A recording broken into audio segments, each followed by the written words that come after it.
tubahaye ikaze kuri Classroom aho muri hose hatandukanye nk'ibisanzwe njye ndi Prof Dieudonné. Uyu munsi twagezaho uko wabona amasomo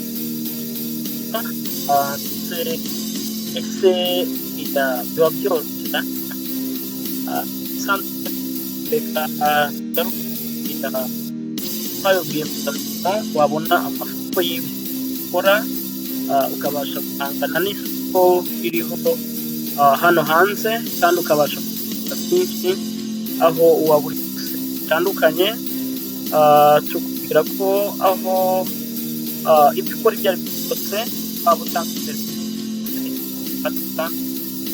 wabasha amafoto yabyo African Tourism 788 aba bahuza abaguzi ndetse n'abagurisha kandi babikora bakoresheje imbuga nkoranyambaga zabo zose.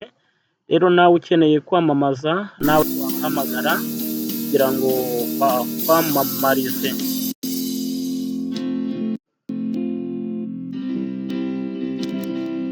Rero nk'uko tumaze kubikubwira hari uburyo wabonamo amasoko y'ibyo ukora.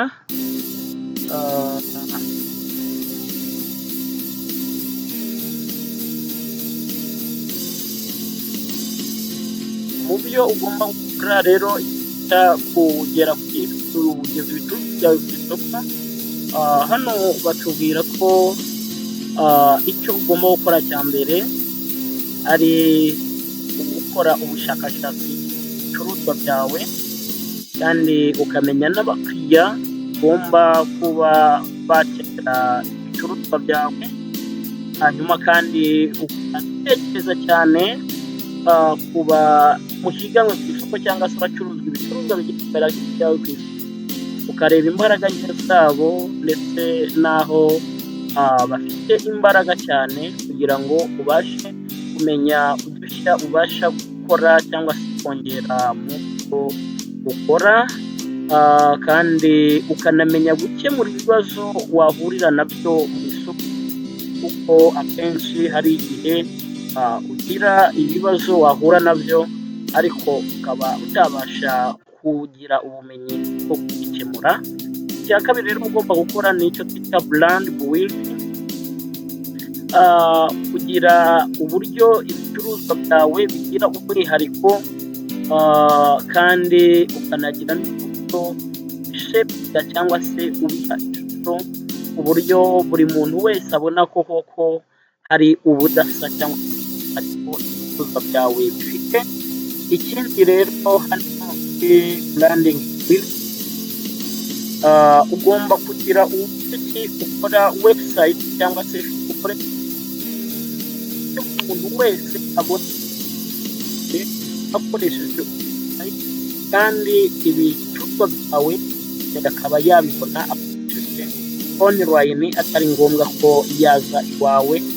Ikindi cyane rero dushobora gukora ni marketing strategy, uburyo ukoramo uburyo ibicuruzwa byawe abakiriya babyumvamo, ese byabageraho ibyo bintu byose bikaba byoroshye. Icyo twita aho rero ugomba gukora digital marketing, aho ugomba gukora ubutema optimization, aho ibicuruzwa hari ukaba uzi kuba ndetse n'imibanire myiza n'abantu, ndetse ugakora n'icyo twita partnership, ugakorana n'abandi ba rwiyemezamirimo cyangwa se izindi bizinesi kugira ngo ibicuruzwa byawe bibashe kumenyekana ahantu henshi. Ikindi ugomba gukora rero distribution channel, uburyo ibicuruzwa byawe bigera ku mucuruzi ako kanya direct sales, cyangwa se ukaba ugomba kugira abafatanyabikorwa baranguza ibicuruzwa byawe cyangwa se wholesale ndetse na e-commerce. Ugomba kuba ufite electronic e-commerce, bwa buryo abakiriya bagomba kugura ibicuruzwa byawe na serivisi zawe bakoresheje ikoranabuhanga. Ikindi rero ugomba gukora ni networking and patient building. Ugomba kuba uzi neza kubana neza n'abantu kandi kubaka uburyo bwiza butuma abantu basobanukirwa neza ibyo ukora. Ikindi rero ari nacyo cya nyuma ni innovation and differentiation. Ugomba kugira ubudasa kandi ukagira umwihariko n'udushya mu byo ukora kugira ngo ubwo budasa bwawe butume abakiriya biyongera aho ukorera cyangwa se ku byo ukora, yaba ari na serivisi waba utanga. Rero reka tukubwire ko uyu munsi baguteguriye uburyo wagera ku bakiriya bawe b'ibyo ukora, ariko wowe ukiri hamwe natwe reka tubwire ko ibyo bikorwa waba ufite